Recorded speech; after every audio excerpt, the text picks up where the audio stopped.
Hey, this is Tom Walsh, IDW's Teenage Mutant Ninja Turtle writer, and you have jumped inside the pool bag.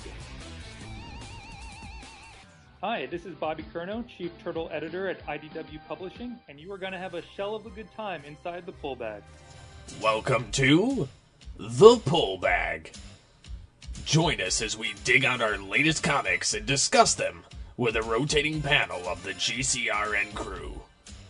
So sit back and enjoy this week's Pull Bag.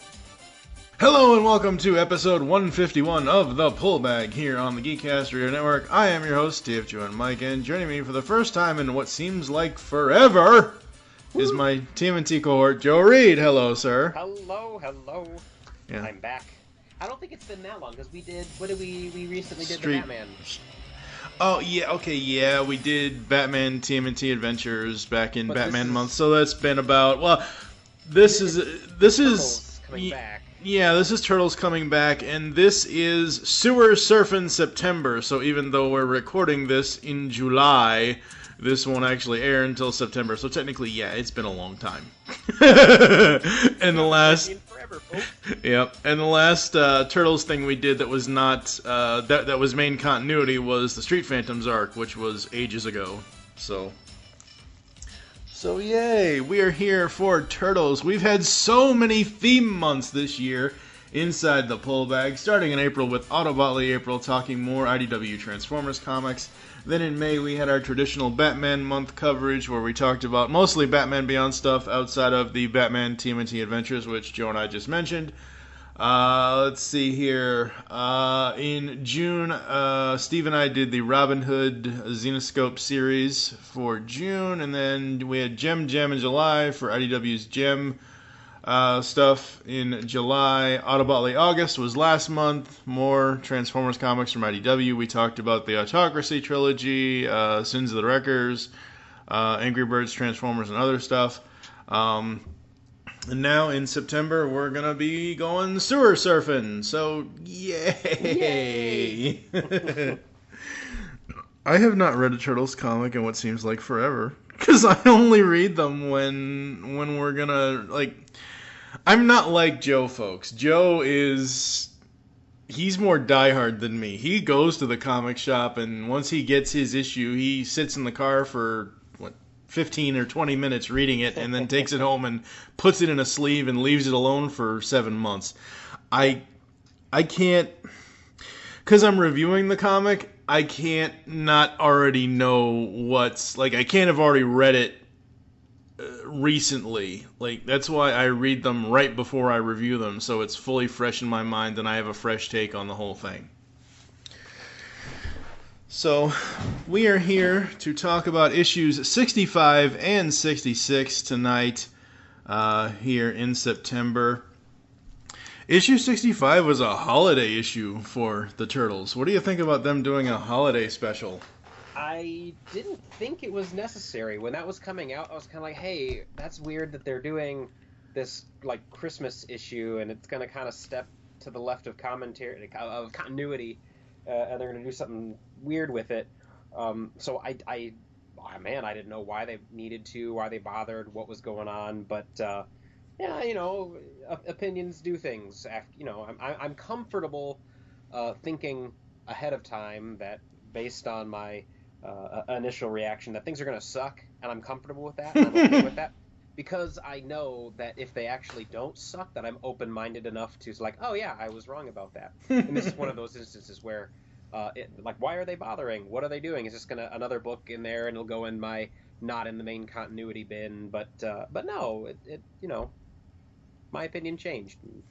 We'll talk about that, I suppose, when we get into it. Yeah, absolutely. This is one of those things where it's kind of like that one issue a while ago when I think it was issue 51 or 52, or like right after big issue 50 when Donnie came back and Shredder died and all that, where Mikey was done with everything, and he, instead of going with the Foot Clan and with Master Splinter and the Turtles, he went back to the sewer layer, or the church, not sewer layer, I'm sorry, Bobby, Tom, and Kevin, the church basement layer thing. and he's going to be on his own. And then at some point during that arc, they had an issue. I think it was 54, maybe. I could be wrong. I don't know. It's been a while, folks, where they kind of had like this little break where the Turtles all came back and they all had pizza and that kind of thing. And that's the way I look at this. This is in the continuity of the series, the Street Phantoms arc just wrapped up. And issues 65 and 66, which we'll talk about later, to me, they are continuity driven, but they are also standalone stories to it's kind of like the lull before the storm kind of thing. Or like this is the reward or the break that we get to take from the really heavy action of everything that's coming before and everything that's going to come afterward. It's a breather, and it's nice that they're giving those to us. We don't get a lot of opportunities for both character development and watching the people at recreation. We don't get to see that because, man, life is just hitting these characters from the right and the left and the center. So I think it's nice that they're giving these breaks to us and to the characters. Just lets us see something different for a little bit. Absolutely. We open up with Mikey going over what the plan is supposed to be. Telling each of the Turtles what their part in the plan is, and we're counting on you to handle anyone who gets out of line, Raph. I'd like to see them try. It's Leo's job to keep them coordinated and all of that, and we have Mikey in pants and suspenders and a Santa hat. Let's make this the most awesomest Christmas party ever. But we are being led to believe that they're up to some serious shenanigans. There's business going down. They're going to have to break some skulls, but then it's actually just planning Mikey's ultimate Christmas party. I like this panel here, looking around at what's laying around their living room. There's I can't tell. I think that's a Street Fighter video game, a PlayStation 4 video game. A couple of PlayStation 4 controllers. There's a Mario action figure. There's a couple of comics underneath. Lock and Key, Akira, Ben Bishop's Aggregate comic, which we should go read that and buy that. I haven't done that yet, but I oughta. Yeah. The Tao of Physics, which I really want to read if that's a real book. I think it is because they wouldn't have put it in there if there wasn't. But yeah, that's some neat stuff, and I think that's a Fire Stick remote or an Apple TV remote, the little white with the circle up top and the two buttons. Yeah, that's probably an Apple TV remote, most likely. If anybody's Donnie doing that, I'm sure Donnie seems like an Apple guy. Yeah, absolutely. But the biggest surprise here is you said certain things laying about the room.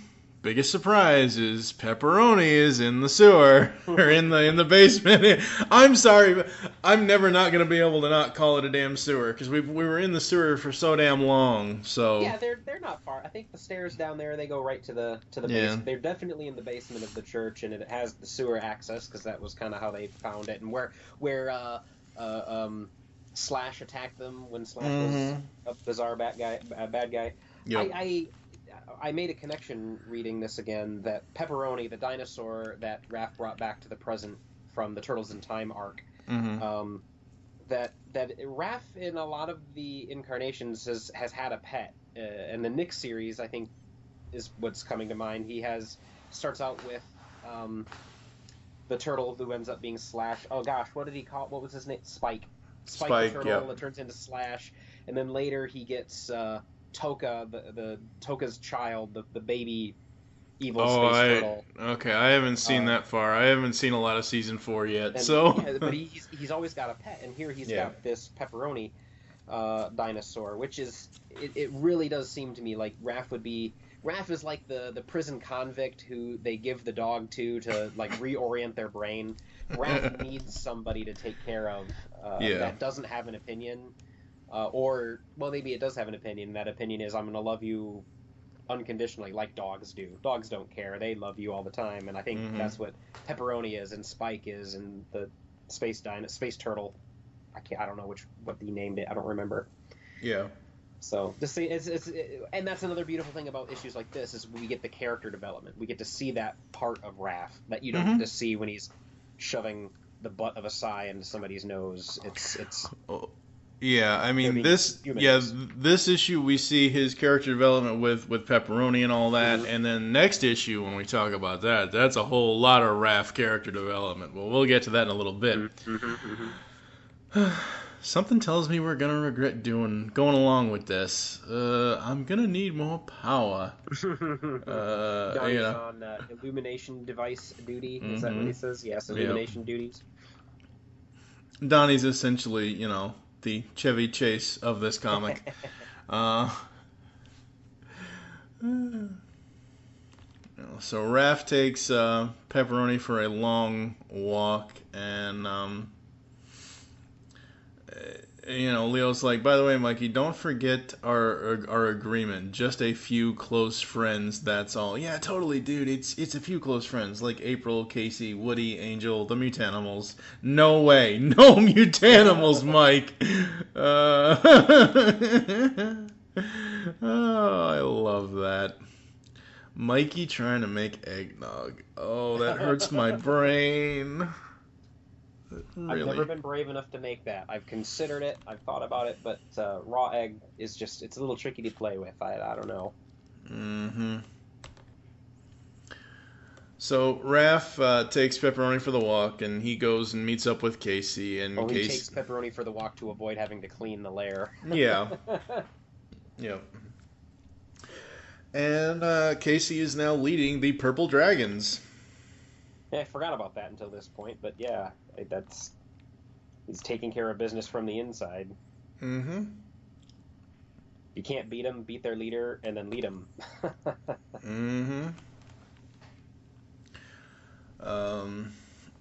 So Casey's gonna come to the party, and I love Raph here. He says, "Up to you, bro. I'm sure Mike's gonna have a pretty good spread either way. Just whatever you bring to the party, leave the nuts at home." And we see like this giant shadow, and I wasn't sure who it was at first until later, but I see now that it is Slash. We get to Donnie doing his best impression of Chevy Chase's Clark Griswold. And, he's, talking to himself, and we see this pigeon who is a spy for Pigeon Pete.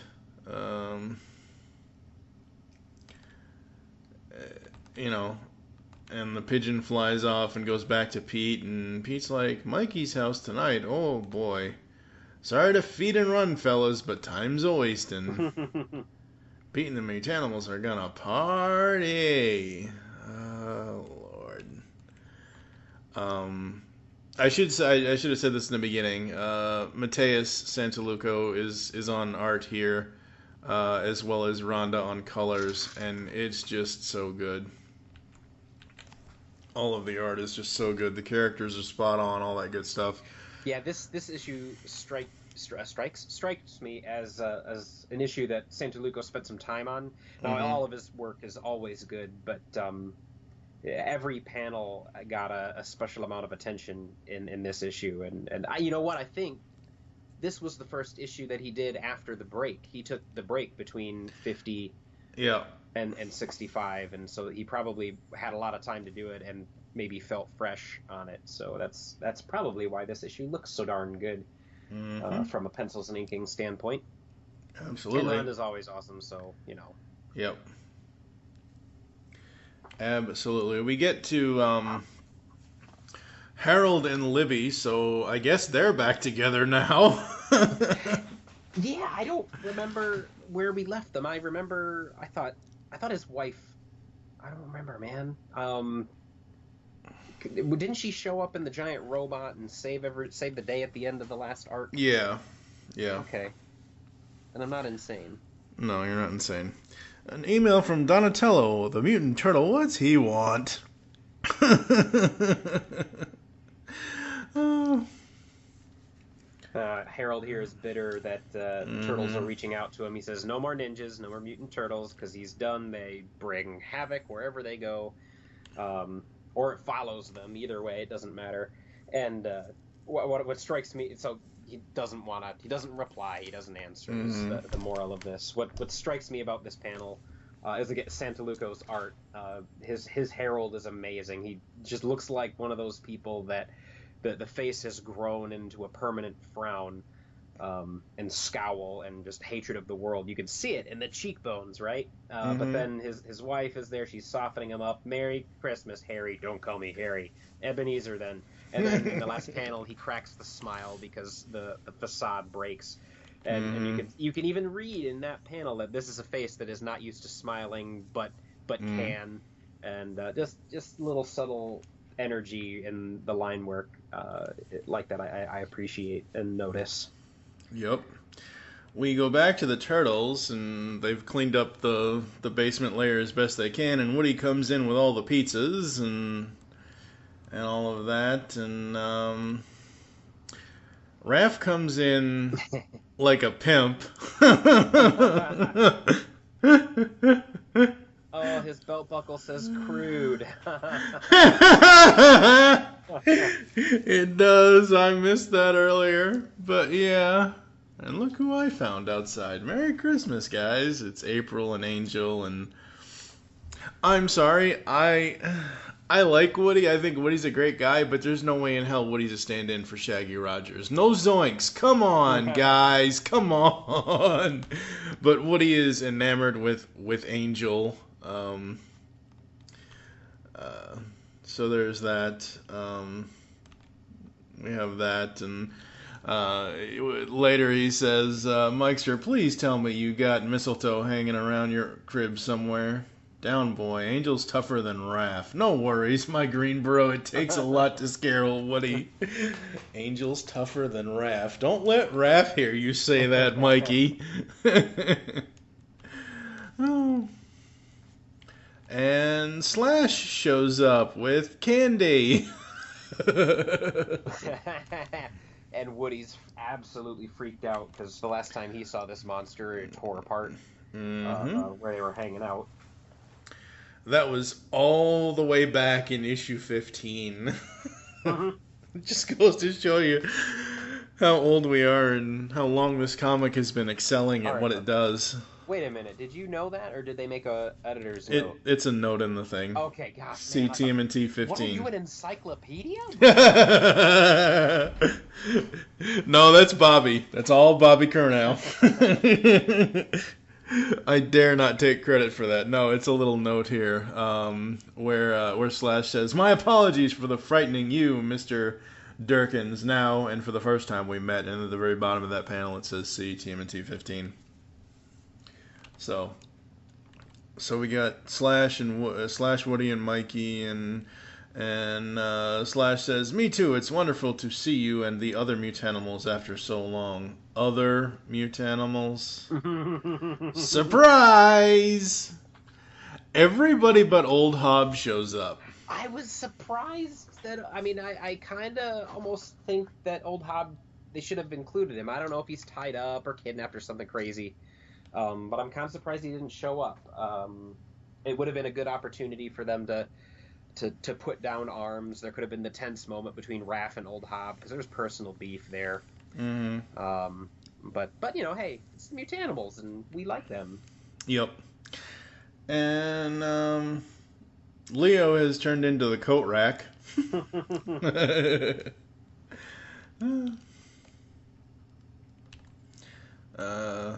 And apparently Pete is on karaoke. Oh. My head. And worm goulash. Karaoke yeah. and worm goulash. Oh, my head and my stomach. Ow. Oh. I love Woody and Angel. Woody's like, and I thought the giant snapping turtle was scary. Welcome to my world, pizza guy. Yo, punks, Casey's here. It's time to party? Hi, Casey.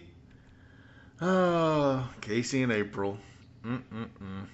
I've been looking at her sweater. That's a very intricate pattern. I think that's getting very, how to say, that's getting laid on her form like Photoshop way. That's kind of neat. That's a neat technique. It's taken and then warped. Wow. Absolutely. Well done. Very well done. And see, you don't do that for an entire series, you know? You don't. You do that for your one special Christmas issue. Here's a knit sweater where you can see every stitch. And the other thing is, we've talked about that. We've been doing this for how long with the podcast now? I mean, we've gone through every single issue to this point. And there was a time when they gave April, not necessarily a facelift on the character, but there was a time where they had her cut her hair shorter than mine. And just no. But at this point now, she's, her hair is, almost shoulder length, and it looks really nice. And she looks great in the sweater and the skirt and all that. And Casey's just like, wow, whoa.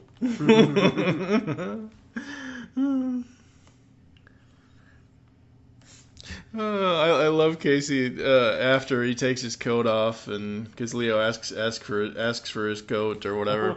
I thought Raph said this was gonna be a small party, and Leo's like, "Yeah, well, the best laid plans of mice and mutants. Coat."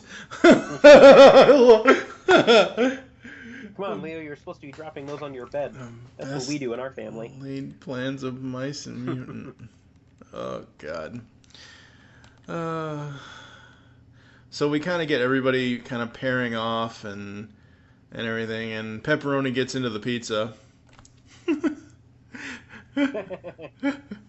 I'm all for extra pepperoni, but that's a little ridiculous, Raph. Hey, get out of there, girl. I love that. What's he gonna do with that thing when it's a full-size T-Rex, what do they call it? Triceratops. I hope she never grows up. I hope I hope this is one thing in the Turtles universe that Pepperoni never gets any bigger than what she already is. Because, like we've already said, Raph, likes the, the small little pet things and that kind of thing. And I hope Pepperoni never grows up into a full-blown Triceratops. Heaven forbid, heaven forbid, she gets dropped in a vat of purple ooze and turns into a Triceraton, but, no, Pepperoni needs to stay young and innocent and small. I hope so. Yep. I love the next couple of panels with Angel and Raph. Quite the little bash you're throwing here, Raph. When's Kitsune gonna show up? Or Hun? The way this night's going, give it time. The funny thing that is going on here that I missed the first time that I read it is oh gosh, what's the lady cat mutant that hangs out with Ray? Sally and Ray Fillet are over here drinking Mikey's eggnog. How's the eggnog? Needs a little more nog. And then Herman, the hermit crab, says, "At ease, I've got you covered, soldier." And he's dunking a flask of hard liquor. Now, I thought that was into his own cup, held very close to the viewer, to the camera for foreshortening, but that he's actually pouring it into the community punch bowl where the eggnog is getting out of. And so everybody from that panel forward who's got eggnog in their hand is getting slowly more hammered, which is they're all teenagers. They're not getting it. So I think with the big sideways burp out of here that Pepperoni's been getting into it, and the asymmetrical eyes, and down below in the bottom of this page, Mondo Gecko is staring at the Christmas tree, going crazy and woozy, and his camouflage is just, he's got like almost tie-dye colors. Man, righteous sugar buzz. And everybody on the next page is still getting more and more hammered. The next page, I completely missed this one, because I've said this before in other episodes that we've done with this. I read this for the story first, and then usually when we go through the issues, I will catch the little things I missed before. Oh, and you catch things that I miss, and I miss things. And I catch things you miss. And yeah, vice versa. And you know what I missed the first time around because I wasn't really looking at it? Look what's on the TV. The Great Pumpkin. Oh, the gosh. Great Pumpkin. Which, now, was that a Christmas movie? Or was that a No, movie? Great Pumpkin was Halloween. It should have That's what I been. Yeah, it should have been a Charlie Brown Christmas. But this is the Turtles. They're they're not supposed to make sense. I mean, and we've got a bunch of Christmas references here in the entire comic, which is great.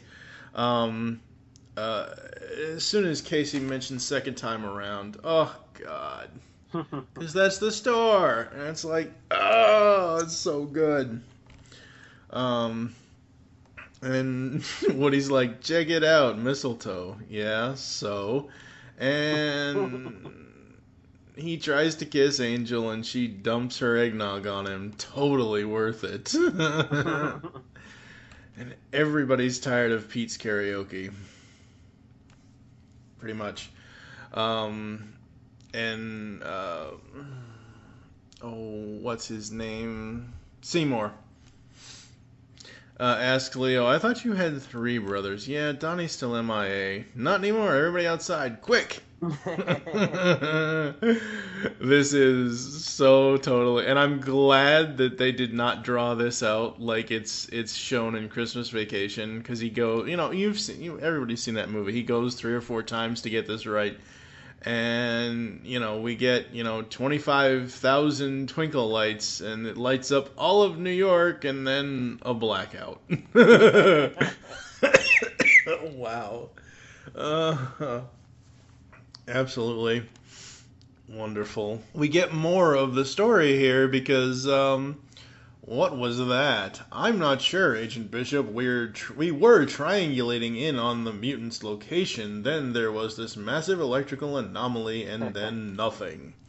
So they're slowly introducing us to Agent Bishop and his part of the story and whatever else, and that's really cool. And nice going, Griswold. Oh, I love it. I love it. I laughed so much when I was reading this, and of course, Pete has to find the battery-operated tape recorder and karaoke thing, and so this kind of comes to a close, and Mikey's like, so this didn't go the way I thought it would. Sorry for all the craziness, guys. Sorry, you kidding, Mikey? This was the best Christmas party ever, and that's Leo saying that. Coming back around, he was in a real dark place after this because he had chosen to leave his father, and now he was the sole leader, and that was really weighing heavy on him because I think he made a mistake and didn't do a good job or something. Was really doubting himself. So we're kind of seeing him come out of the depression here with this. Yep, absolutely. We get an epilogue where we see all the turtles in, their rooms and bed and all that and everything else, and we kind of end on Mikey's, and before we get to the reveal here for what's to come, you look at Mikey's panel, you notice anything on the wall? The Ice Ice Baby poster, the Vanilla Ice poster. What else do we got? That's it. Akira. He's got an Akira action figure there. A Wu-Tang Clan poster. Yeah. I'm sure those other posters are something that I don't know. It was the Vanilla Ice thing. I'm like, there's all sorts. God. The only thing that would have made that a little bit better, and I mean, it is cool. The Ice Ice Baby is cool. The only thing that would have made it a little bit better, go Ninja, go Ninja, go. But I laughed so hard at that. And we get a plate of cookies and milk next to Mikey's bed, and somebody is taking a cookie and leaves a present, and Mikey sees the present, and what is it? No way, nunchakus! I was not expecting Splinter Claws to show up. And he still cares about his sons. Well, obviously. I'm sure he left presents for the other turtles. I wish we could have seen what they were. Yeah. But at least Mikey needed something, because he's had the hardest time since issue 50, kind of dealing with everything. Even Art and Leo, because I mean, Mikey gave up his brothers for a time, and it's good that they're back. Absolutely. Issue 65 was great. I thought it was super fun. I thought the art was very well done, as always. I mean, it's never not well done, but I just loved every bit of issue 65. What about you? Yeah, me too. I think it's a great break. You get to see the characters just hanging out, just being themselves. They aren't under pressure. It's one of the things about the book on the whole, the IDW Turtles series, is that it's moving so quick and everything's happening. It's boom, boom, boom. The next thing, the next arc, and probably maybe less than a year has passed, or maybe 2 in Turtle time. This doesn't happen in other books. We're on issue 65. I mean, that's a long time for a book, and it just the amount of stuff that they're covering is crazy. So to get a good issue like this, where we do get to stop, where we do get to just see the characters, is a very earned reward, I think. Absolutely. On a scale of 0 to 5, what would you give? On a scale of 0 to 5, what would you give 65? I think it's appropriate to give it a 5. However, I look at our 1s and 5s as dinner. It's like this is the meat and potatoes, and it's good. The nuts and bolts of what it's good. This issue is a candy bar. This is the treat. This is the dessert. And it doesn't even operate on the 1 through 5. It's on its own thing. But yeah, a 5. Because we should give it a number. Yep, absolutely. 5 for me, so 5's all around. Eastman did a cover, the subcover of that, and it's probably one of Eastman's best-looking covers in a long time. A lot of them are very stylized and loose, and in his kind of heavy, bold style. This has a lot more detail, a lot more time went into this cover, and it's a neat departure from some of his other covers. This is one of my more favorite ones. Cool. Absolutely. I think for me on 65 with the covers, it's got to be the regular cover. I mean, it's a brilliant cover. Mikey with the holiday spirit and all the holiday stuff behind. Oh God, it's just so good. April's on that cover, right? In the sweatshirt. And Mikey's got his arms above his head. Yeah. Yeah, that was April. There's something strange about her that I can't put my finger on. I can't. There's nothing wrong with the drawing. It's just I gotta stare at it sometime, I guess. So we get to issue 66, and the main cover, because I'm not looking at the other covers right now, but the main cover is Alopex and Kitsune and all kinds of red, white, and yellow and gray and... It's the bear. The bear's open mouth in the back. Yeah. Yep. I didn't notice that till now. See, this is why we need to read it 2 or 3 times, Mike. This is great. That's right. Absolutely. And we're looking at, this is Sophie Campbell's cover. Yep. Sophie Campbell back on the book, messing with her. She created Alopex, right? I mean, I believe so. I'm not particularly sure. I remember Sophie came on, I think, in the Northampton arc. And that's when she showed up, I think. Yeah, that's when Alopex showed up. So yeah, we got Eastman, Bobby, Waltz, and Sophie all on story. Script was done by Tom. Art is done by Sophie. Color is done by Rhonda. So we've got 2 women on a Turtles book for art and colors. That's awesome. That's great. Sean Lee on letters, Bobby on edits, and Ted Adams is the publisher, obviously. Angel and Raph are in Alaska, where it's cold. You think? This raises a question for me that I've always wanted to know about the Turtles. Is they're reptiles? They're cold-blooded. Are they actually cold-blooded, or did the mutagen make them warm-blooded, or Is there something special about their anatomy that makes them able to survive even in the cold without wearing full clothes? You know, it's some weird stuff that I've always wanted to know the answer to. But well, Raph is wearing a full outfit here, so yeah. And you got to remember, in this incarnation, they were, you know, in their past life, they were human. They were not. It might not affect their. Well, it wouldn't affect their biology. Oh. And neither would wearing clothes either, because they don't generate their own body heat to stay warm inside, so they'd be bloody cold right away, even with clothes. Yeah. But you know what? I guess we can deduce from that they in fact are warm-blooded reptiles because of the mutagen, because he's wearing clothes and he's not dying. This is everybody listening. This is way too much thought, and we don't actually mean this. Actually, it's a comic book. Relax, everybody. It's okay. I'm relaxed. But at least now we know the answer. So they are in Alaska to find Alopex, and Alopex is being plagued by Kitsune.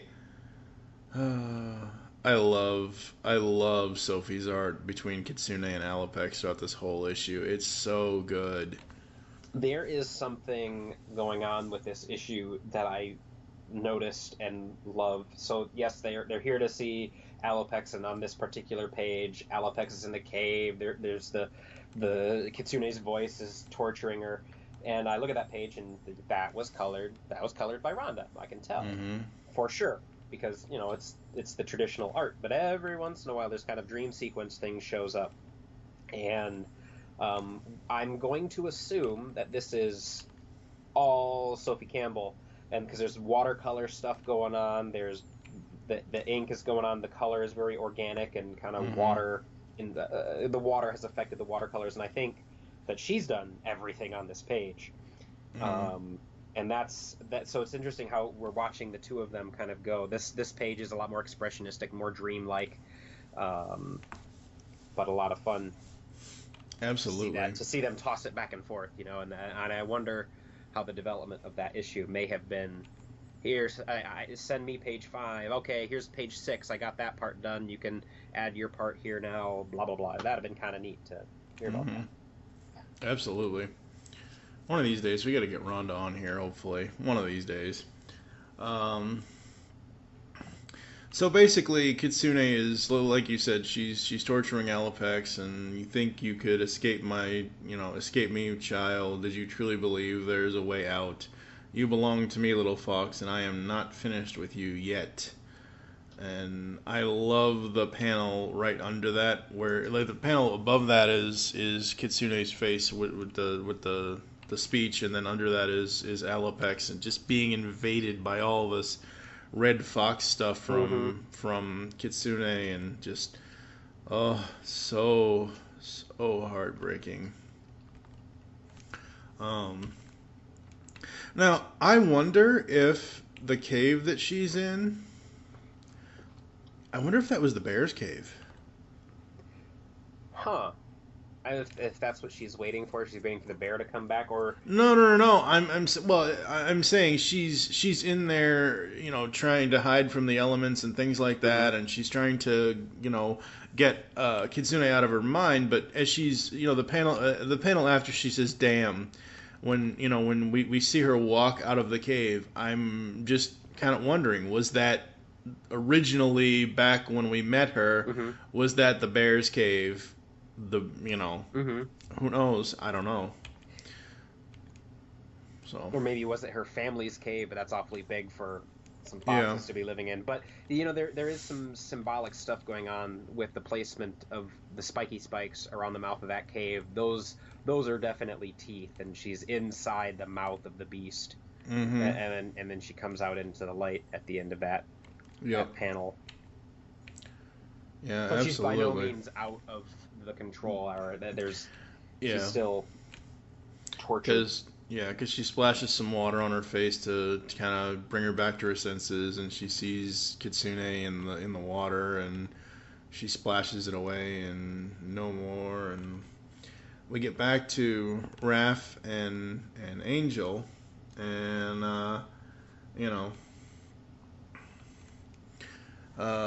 This basically, Angel says, Alopex, she's a fighter, man. It's gonna take a lot to keep her down. You know that. Yeah, but with everything that's been going on lately, especially all the junk with my father and the foot, and it's getting hard to believe things are gonna work out. You really love her, don't you? I don't know, I guess. Wait a sec, seriously, Raph? So, Raph essentially admits that he loves Alopex, and, he explains why, which is, this scene here was beautifully written, because you get like these real life emotions getting explained and getting talked about, and they linger on it for 2-3 pages here of text, and it is it's neat, it's real, it's not even Hollywood love storied. It's like, no, this is like two people who sit on the couch and ignore each other, but they're fully totally in love. I mean, this is what Raph and Alopex are. They're an escape from what this reminds me of? You just said they sit on the couch and they totally ignore each other.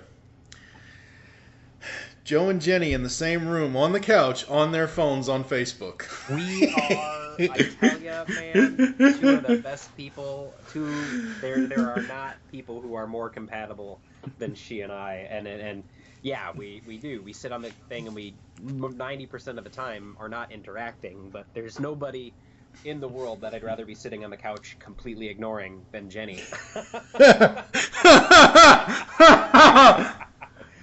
I am so sending this to her. You totally can, because I mean, that's what they explain on this panel. Is Angel talks about her family, and she says, "Yeah, when my mom died, my dad said what he missed most was sitting on the couch watching television, not saying a word to her."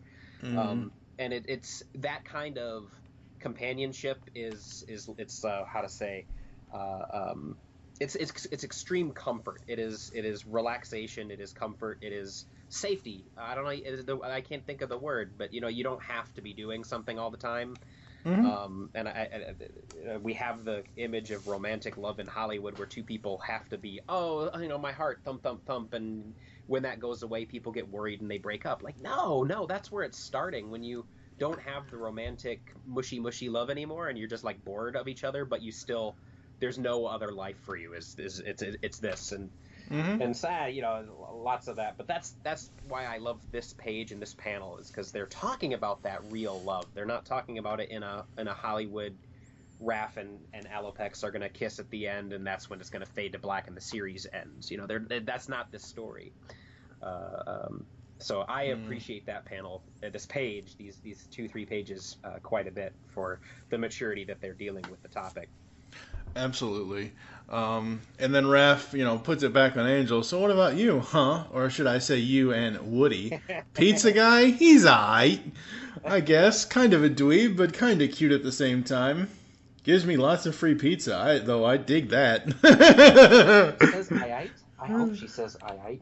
Yes, she does. Awesome. I can't find it, but that's on there somewhere. The interesting thing about this that kind of got me with, I was reminded by these 2 issues of Woody crushing on Angel and Angel having something with Raph here talking about Woody. I thought in one of the later issues that I've already read, that you'll get to eventually, that they were kind of suggesting that Angel might be gay. And put it normalizing the whole and bringing it to reality of like, yes, not everybody is straight. Deal with it because we're all regular people. So hearing her kind of talking about Woody like this, I'm going like, wait, did they retcon that, or is she exploring herself? Is she just open-minded? Like, I wonder if they're going to address that issue at some point, or if I'm totally wrong and she's not gay. It doesn't matter. It's not my business. I'm not sure. So they go off and they start, climbing up the mountain to find Alopex, and we get Alopex and Shredder and her hallucination of the past and all of that, and we get her and Kitsune, and she just wants her to leave her alone, and we basically get panels of Kitsune saying, "I've never left you alone. I've always been with you, always been watching and waiting for you." I just love this. I think this is just so fun. And then Kitsune recreates the bear. God. It's Kitsune Bear. She's going to attack her. Mm-hmm. Yep. Yeah, I might need to go back and review the bear. I don't remember that part. Of that one, sorry. I think it was like in a small flat, and again, Bobby, Tom, Kevin, we're sorry. I think it was like in a small origin flashback within like the first couple of, I think it was either 29 or 30, maybe, where we have Alopex's origin and how she came about and whatever else, and I don't know. So we get back to Angel and Raph, and I almost thought, wait, did they replace Raph with Leo? But it's obviously Raph's body. He's just wearing a blue mask, a blue goggles thing for the wind and all that, for the weather. So. And this is complete character building for Raph. Writers, I love you guys, but damn it, you all, and they're doing their job when they do this. When you least expect Raph to do the one thing that you never thought he would, he does. He says, screw it, I'm just going to sit here and try to do something Leo taught me, and he's going to meditate to try to reach out to. Oh God, I love that. Mm-hmm. And if any one of the turtles were there instead of Angel, he wouldn't do that. Mm-hmm. If Casey were there, I don't know that he would have done that. No. So there's oh God, they made these characters, every single one of them, complex and real and unpredictable, and then at the same time ultimately reliable and true to themselves, and this is Raph doing what he's got to do to find his woman. Yep. And I've said it before, I'll say it again. This is by far the best TMNT comic series we've ever had. Yep. I get it.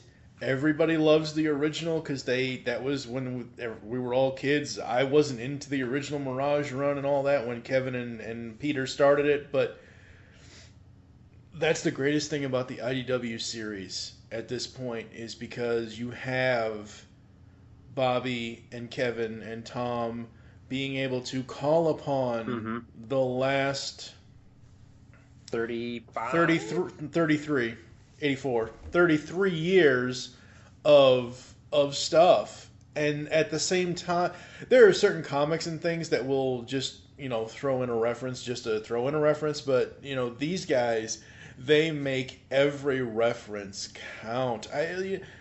Issue 65, we just talked about it, where they call back to issue 15 of this series. It's like, oh, hello, it's amazing. Absolutely awesome. Absolutely love it.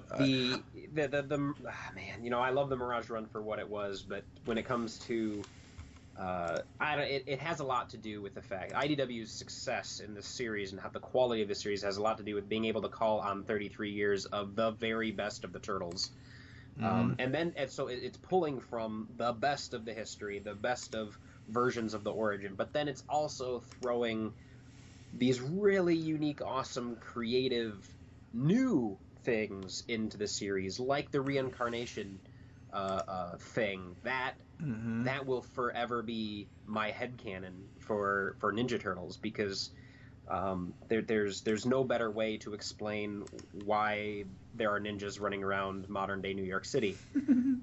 It is too perfect, it binds Splinter and the Turtles together in a way that you could never really separate, because he is literally their father, not even in an adopted way. And you don't get that with any other version of the Turtles, and you know the lovely new characters that we have, Alopex and Angel and Woody and all the mutanimals, old Hob to a slightly lesser extent, but old Hob. I hated the fact that they were bringing this weird new villain in there that Kevin Eastman created for this series. It was like, what? No, don't mess with it, guys, don't mess with it. But they made old Hob an interesting, compelling character. And with this incredible depth that's going on now, that he's still a dirtbag, but he's on the Turtles' side, and at any point he can backstab him. But I think at this point, like, old Hob has had so many positive characters around him that I don't think he's capable of the supreme backstab anymore. I don't think he could if he had to. I think he'd make the good choice. You never know. Anyway, Alopex is fighting this bear. Yep. And she is tired of running, and it's time to end this. We get back to meditating Raph, and you said earlier, and we said earlier, that, you know, this is something, if anybody but Angel was there, Raph would not do this. All as I can think of is classic TMNT, 1990. Marshmallow, put those away. Leo, This, brought us out here for nothing. That's all I can think of when I see this panel of Raph saying, "Alopex, where are you?" It's all I can think of is the fireside scene in TMNT 90. Oh, I love it. Oh God, Love that movie. It's and what they took from that movie and brought here into this comic, the series, is the family theme. Which was that wasn't a part of the Turtle in the Mirage comics. They were brothers, but Shredder had his dysfunctional family, and the Splinter had his very healthy family. Yep. And in the same way that they sat down and reached out to Splinter to find him, Raph is sitting down to reach out to find somebody who is very much family to him. Mm-hmm. Oh my gosh. Yeah. Oh my gosh. And yeah, it's just so good, you know. And we get after the panel of him sitting down asking Alopex, "Where are you, Alopex?" We get this panel of two different shots of him. One is a background shot of him kind of blended into the color of the background, the snow and all that, and then the foreground character shot of him is just him, no clothes, with, you know, bandana flowing in the wind, and you know, we get, you know, the bear and Kitsune and all that, and Alopex, and how fascinating. And then, you know, Alopex is like, "Raph, how? No time. I don't know how long I can hold this connection." And, you know, he basically tells her, "Don't listen to Kitsune. She's trying to trick you with her stupid head games, but you can beat her. You gotta remember who you are, not who she's trying to make you to be." Who I am. Yeah, you're Alopex. You're a mutant ninja fox from New York City. And you kick serious ass. I think this is probably the closest I'm going to get to my Raph Alopex romance comic that I want. I love this. I think all of this issue, all of the Raph stuff with Angel talking about his feelings for Alopex and all of that, and especially this panel right here, I absolutely love the way Sophie and Rhonda did this. You have Alopex on the left, and she's still laying down on the ground, and she's kind of a more solid character as far as the colors and her form and everything else, and Raph is kind of like, oh God, I really don't want to make a Patrick Swayze Demi Moore reference, but I will. He's kind of like this ghost, you know, thing.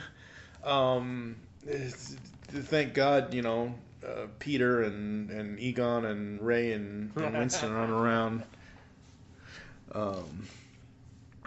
But yeah, I mean, God, just so good. So Alopex gets up, you know, and she basically kicks Kitsune's butt. And I love the action shots here. Mm-hmm. I'm pretty sure, Kitsune says, "You do not be foolish, little fox. You cannot win." No, I'm pretty sure I already have. And we have this beautiful panel shot of Alopex coming in like, a flying ninja, and in front of her is the Kitsune fox character thing, which pretty much it doesn't show Alopex, it shows her doing this, but the way it's shown, and I'm probably describing this horribly for audio people, but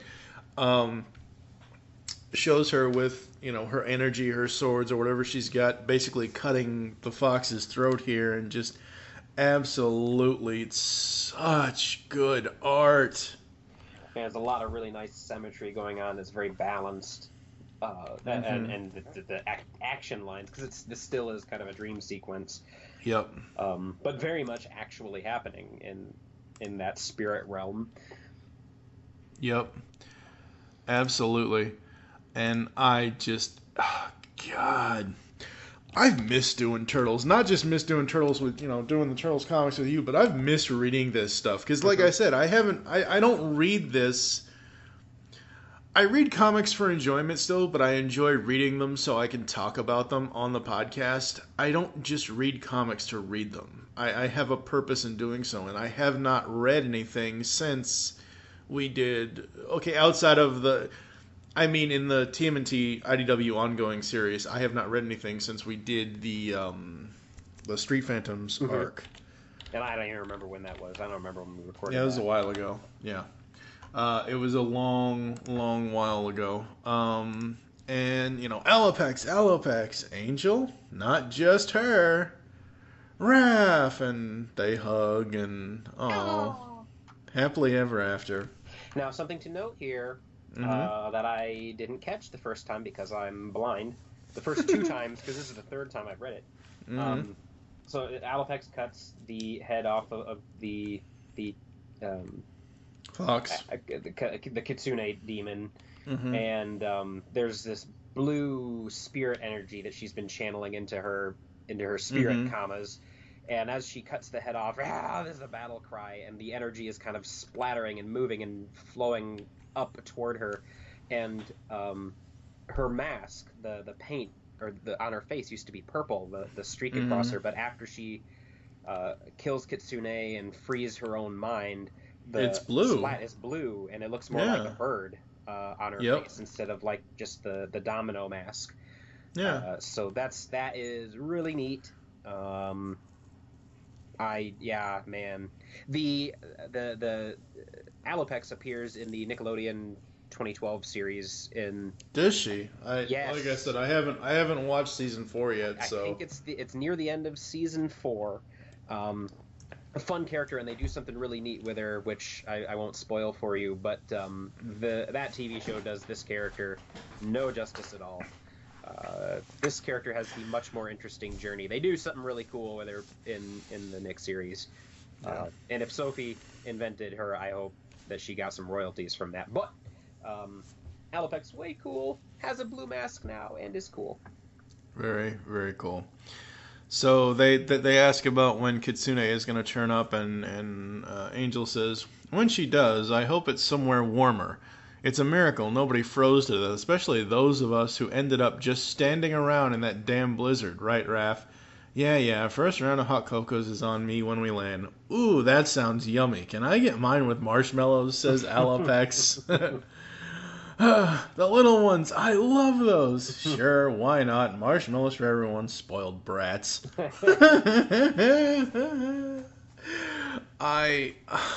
God, I just love this so much. And, close to the end here, we have Angel talking to Raph here. "Speaking of getting back, do me a solid, Raph. Don't tell Woody that thing I said about him being cute, okay? I don't want him to getting too cocky.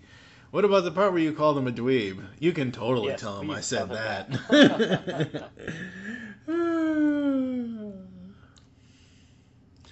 Absolutely, so good. And we end on a kind of a to be continued kind of thing. And the best thing about this final, Girl, if you think we're snarky, wait until you meet Harold's wife. Wait, Harold's got a wife? Is she human? I love it. I love it so much. Oh, God. It's so good. Issue 66, great character development for everybody involved, not just Raph, not just Angel, not just all three of them. Absolutely love it. I cannot wait to read more. I've decided this is the issue that I want Sophie Campbell to autograph when I meet her at a convention someday. I don't know. I've never seen her on a convention list. I'm gonna go type very quietly on my noisy keyboard. Yeah, no, absolutely. Issue 66 for me, it's got to be a 5. I mean, everything with the writing was firing on all cylinders. Yep. I have no nitpicks whatsoever. The art between Sophie and Rhonda, both of them, just gorgeous. Look, I love Mateus Santaluco. I love all the other artists that are on this book. But Sophie and Rhonda need to work together more often. Yeah, I can get in touch with Rhonda, and I'm going to ask her this question that I'm dying to know. This felt like a very Eastman and Laird type collaboration. That it wasn't just I'm done, here's the book, you do your thing. That there was some back and forth going on, and it just looks like it. And I think, that's just kind of a neat Eastman and Laird thing for them to have channeled. Absolutely. So I'll know the answer to that next week, guys. I'll tell you. Let me do this next show. Absolutely. There's a ton of stuff that came out, a few months ago with Comic-Con and all that and everything else. Our next episode here on the podcast will be issues 67 to 70, which is the Desperate or Dangerous? God, I just looked at this. It is the Desperate Measures arc that runs through issues 67 to 70. So that's what's going to be coming up next time here on the Pull Bag for Sewer Surfin September. After that, we're going to go to the other ongoing. We're finally going to start that. We're going to go to TMNT Universe and do an episode for issues 1 to 4 and then an episode for 5 to 9. So that'll be pretty cool and awesome and do all that and everything else. So that's what's coming up here in Sewer Surfin September. Where can the people find you online, sir? Best place to find me online is at the GEEK-STUFF Garage Sale. If you go to facebook.com/GEEK-STUFF Garage Sale, you will find me. You can message me there. Please do. I would love to hear from you. I wish I were not a Luddite and could be reached on Twitters or what are the kids doing now? Instagram? I don't know. No, you don't need Instagram. Okay. You don't need Instagram. Anybody over 25 does not need Snapchat. Any of that stuff. Oh, that's what God. They're doing. They're doing the Snapchat. That's the thing. No, I'm old. I will stick with Facebook. But please reach out to me. I mean, Twitter's all right. It's okay. But the off the cuff guys, we were at a convention and they took my phone and changed my password and renamed me Joe's Hawaiian Shirt, and I don't know the password now to get into my Twitter. So I'm out of it. I don't know. They started tweeting as Joe's Hawaiian Shirt, and that was the end of it. We hope you enjoyed this first episode 151 of the Pull Bag here in Sewer Surfin September. And as I already said, join us next time for the Desperate Measures arc of the TMNT comic series. I didn't know it was called that. Thank you. Yep, absolutely. For now, I am TF21 Mike. He is Joe Reed. You can find me at TF21 Mike on Twitter. You can follow the Pull Bag on Twitter as well at the Pull Bag. Make your great escape into comics, and we will catch you next time. Bye-bye.